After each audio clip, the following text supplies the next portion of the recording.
ہیں، ہمارے ہاں اتحاد نہیں ہے. OIC، عرب لیگز، یہ کہاں ہیں سب کے ساتھ اس وقت؟ یعنی کیوں جنرل اسمبلی میں جا کے ہم اس قسم کے جو اپنے پوائنٹ آف ویوز ہیں نہیں ڈکلیئر کر سکتے، جہاں پہ یہ ہمارے فارن آفس کے ترجمان تو آج کہا ہے نا جی کہ ہم UN کے لیول کے اوپر اس کو اٹھائیں گے. جی ضرور کرنا چاہیے، اور لیکن ایک انڈیویجول ملک کی حیثیت سے کریں گے نا جی. اس کو مسلمان پلیٹ فارم سے تو اجتماعی طور پر اس کو لے کے جانے کی ضرورت ہے. جب تک آپ پولیٹیکل لیول، سوسائٹل لیول کے اوپر اور اس کو باقی لیول کے اوپر نہیں ہینڈل کریں گے، اور سر نیچے پھینک کے کام کرنے کی ضرورت ہے، جذبات سے ہٹ کے یہ جاننا کہ ہم کہاں کھڑے ہیں اور ہمیں جانا کہاں ہے، اس وقت تک جب تک کہ ہم ان کا مقابلہ اس طرح نہیں کر پائیں گے جس طرح ہمیں کرنا چاہیے.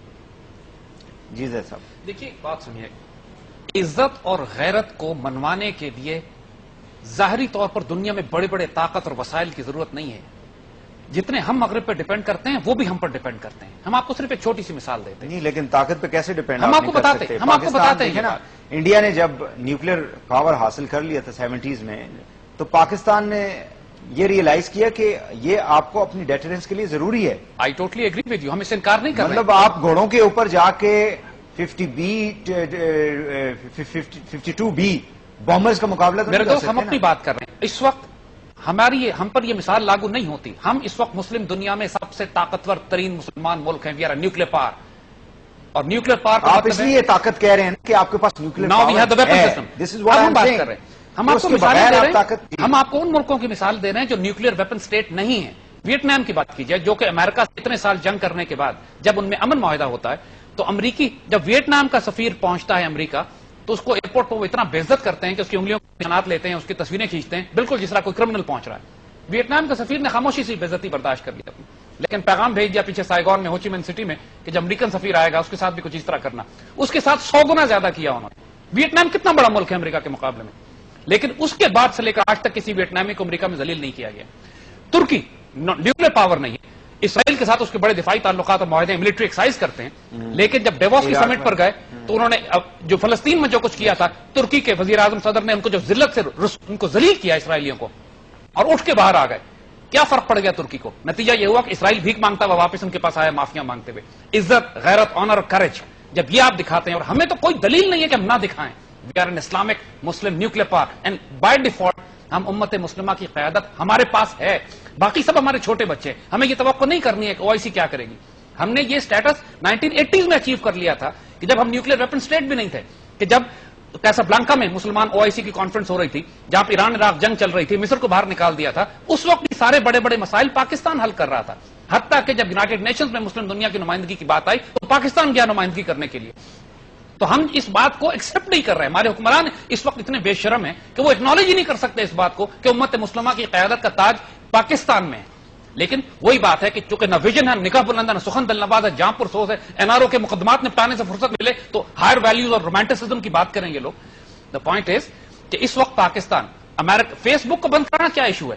آپ نیٹو کی سپلائیز جاتی ہے 3 دن کے لیے، آپ نیٹو کی سپلائیز بند کر دیں، دیکھیں کیا اشر ہوتا ہے ان کے ساتھ. گھٹنوں کے بل رینگتے ہوئے آئیں گے آپ کے پاس کہتے ہوئے کہ جو آپ کہتے ہیں ہم کریں گے. یہ بات نہیں ہے، آئیڈیلزم ہے نا، پریگمیٹزم تو it is pragmatism. They are dependent on اس، یہ ہم پہ ڈیپینڈ کر رہے ہیں. دیکھیے ہم تو اپنی طاقت کو کیش بھی نہیں کرا سکتے. جی بات کو تھوڑا ہیومن رائٹس کی، جب ہم انسانی حقوق کے وہ علم بردار ہے یورپ سارا، لیکن جب دوسروں پہ بات آتی ہے تو ان کو سب کچھ بھول جاتا ہے. جی اس کو ریئلائزیشن آپ کیسے کروائیں گے؟ انسانی حقوق کی تصویر اگر دیکھنا چاہیں تو بگرامی اور بیس پہ دیکھیں، ابو غریب جیل میں دیکھیں، گوئنٹینامو میں دیکھیں. وہ تو ہمیں صاف دکھائی دے رہا ہے کہ کتنے وہ انسانی حقوق کے پاسدار ہیں، کن کو وہ انسانی حقوق دیتے ہیں. مجھے اس بات سے اتفاق ہے کہ قوت علم و فن کا نام ہے، ٹیکنالوجی کا نام ہے. معذرت کے ساتھ ایک شارٹ بریک اگر کوئکلی لے رہے ہیں ناظرین، بریک لیں گے، بریک کے بعد گفتگو کو آگے بڑھاتے ہیں. ہمارے ساتھ رہیے گا.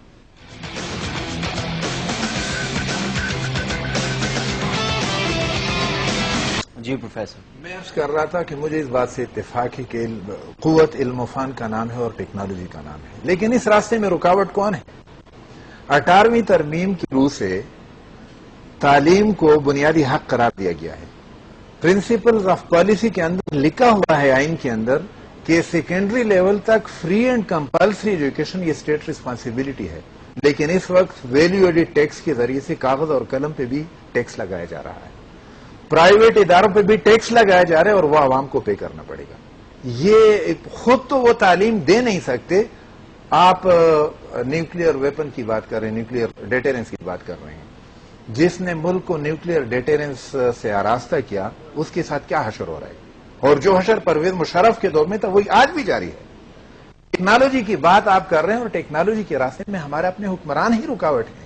تعلیم کے لیے انہوں نے یہ قرار دیا ہے کہ 4% GDP یہ ان کا بجٹ ہوگا تعلیم کا، 2% بمشکل 2% ایلوکیٹ ہوتا ہے، ریلیز جو ہے اس سے کم ہو جاتا ہے، یوٹیلائزیشن میں سمجھتا ہوں کہ 1% بھی یوٹیلائزیشن تعلیم کے اندر نہیں ہے۔ علم و فن اور ٹیکنالوجی کے راستے میں رکاوٹ مسلمان تو نہیں ہے، علم و فن اور ٹیکنالوجی کے راستے میں رکاوٹ مسلمان حکمران ہے، اور وہ بات بالکل درست ہے۔ ویتنام اگر وہ کر سکتے ہم کیوں نہیں کر سکتے؟ لیکن ہمارے حکمران تو یہ سوچ رہے ہیں کہ ہمیں ڈالر ملیں گے، ڈرون حملوں کے لیے بھی سب کچھ وہاں سے کہا جاتا ہے کہ ان کے ساتھ ہمارے معاہدے ہیں، اور اپنے عوام کے خون کی قیمت وصول کر رہے ہیں، اور نیٹو کی سپلائی لائن وہ اگر روکیں گے تو شاید ان کا عقیدہ تو یہ کہ زندہ بھی پھر شاید نہ رہ سکے۔ لاز جو ہیں شہزاد صاحب، ہر ملک کے اندر لا ہوتے ہیں، پریس کوئی بھی پریس ہے یا IT کا جو ڈپارٹمنٹ ہے یا شعبہ ہے، اس کے اوپر رولز اینڈ ریگولیشن ساری دنیا کے اندر، اور جن ممالک نے اس کو انیشیٹ کیا، یورپ نے یا امریکہ نے، انہوں نے تو زیادہ واضح طور پہ قوانین جو ہے وہ بنائے ہوئے ہیں۔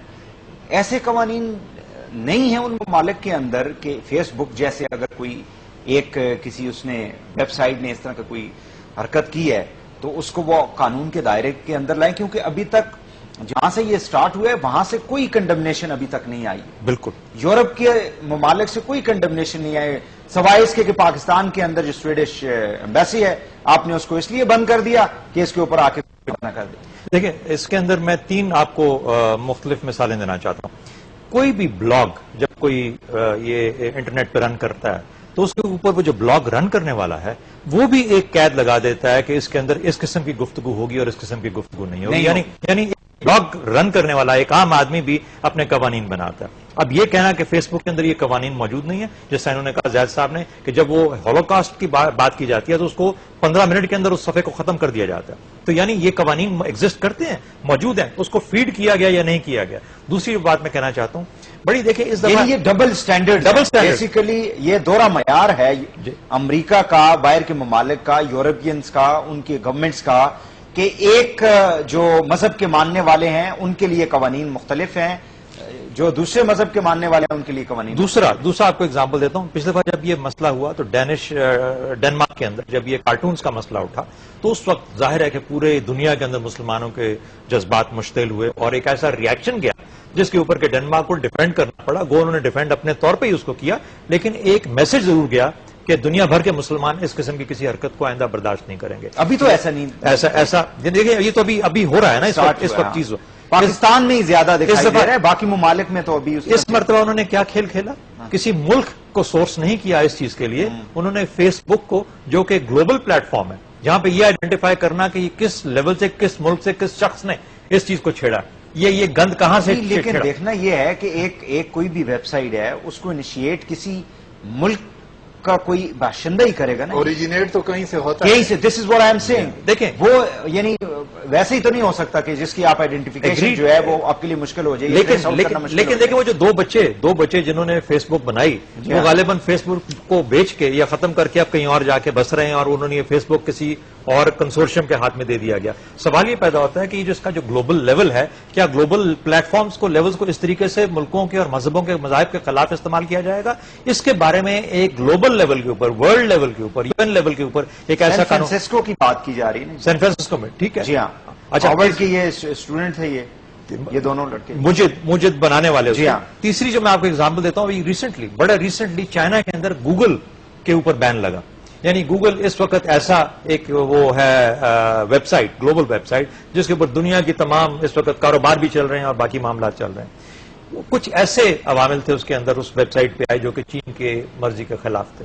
چین نے گوگل کو بین کر دیا، یعنی صرف چائنیز گوگل کی پرمیشن تھی، یہ جو انٹرنیشنل گوگل تھا اس کی بھی ایکسیس ہی بند کر دی گئی، اسی طریقے سے تقریباً جس طریقے سے آج فیس بک اور یوٹیوب کو بند کر دیا گیا۔ یعنی ملکوں کے پاس اپنے دفاع کے لیے اس قسم کے وسائل ہوتے ہیں، یہ تو کیا گیا، لیکن وہی سوال آ جاتا ہے، لیکن وہ جو لانگ ٹرم کہہ رہے تھے کہ یہ تو آپ نے مطلب 1 ہفتے 2 ہفتے کے لیے بند کر دیا, لانگ ٹرم میں اس کے بعد کیا ہوگا؟ لانگ ٹرم میں آپ نے اس کو کس طریقے سے ڈیل کرنا ہے, یہی ایشو ہے نا, یہی سوال ہے. اب اس کے اندر شارٹ ٹرم بھی ہوگا, مڈ